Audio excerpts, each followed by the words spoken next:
Oh, hi all, welcome back to the John Deere B tractor restoration. And as we can see, we've got a radiator mounted on the chassis.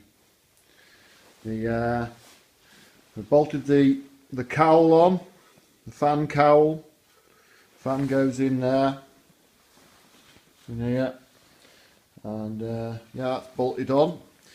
You can see we've got the bolts in here. That is the correct way to put those bolts in. It shows it on some of the old pictures I have and a bit of in the book that I have. I think it's because you can't get the nuts on very well from inside, so they obviously just poke the bolt through. So yeah, that's that. And then on the front, we've got the radiator shutter here.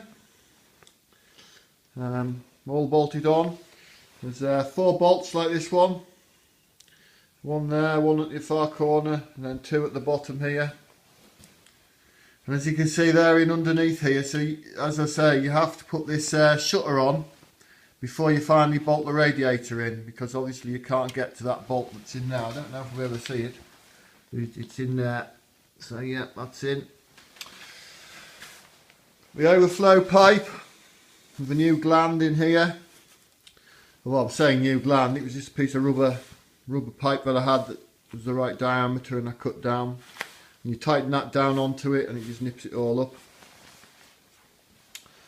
And round on this side, we've fitted the this tin plate, which is a bit of a, I think it helps deflect air through the radiator when the shutters are open. As you can see, the shutters nicely work. There they are, open and closed. In the last video, actually, I made a slight mistake. I said that that's operated on all Model Bs by the knob on the dashboard down in the right hand corner, but of course on the late Model Bs it's operated by one of the levers that is mounted on the steering upstand. Yeah, so yeah, on the old, so basically on the unstyled and styled, it's operated by that knob on the right hand side on the dashboard. So yeah, so I wasn't far away. So at the moment I'm looking at fitting the flywheel. The reason I'm fitting the flywheel is A, I want it out of the way, it's painted, well, painted on one side, and B, it helps, it's a fair old weight when it helps to turn the engine over when I'm trying to time everything up, because the engine is quite tight obviously with it being new. And so yeah, I'm going to paint that, I'm going to fit this. As you see, I've painted it on the inside because once it's on you'll not be able to paint it again. And I've painted the side of the block where it's going to be, because obviously again once the flywheel's on you won't be able to effectively paint it very well. So quite easy to fit.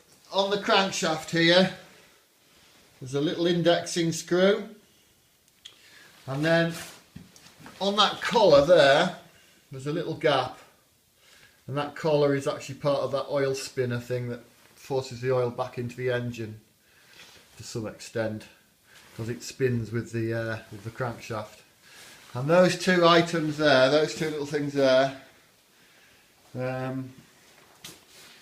the collar bit locates into that into this little protrusion here, and that indexing screw obviously goes down the deeper groove here on the casting.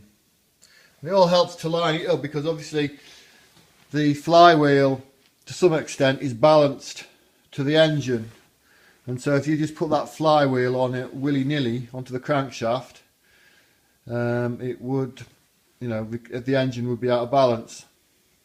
Now I would try and do this on video, but I've tried just putting it onto there just now, and it is extremely tight. If you recall, when I took it off in the video I did when I took it off. I had to use the puller to pull it off, and so I'm not going to fight on. I'll put it on and then I'll video it. But what I will do is I'll make a video of me setting the end float up, because that is where you set the end float up, depending on where the flywheel sits on these splines. And I'll put my dial gauge on and we'll set it up. So yeah. So yeah, we're getting there. It's starting to look like a tractor again. Yeah. So. Okay then. Thank you. Bye.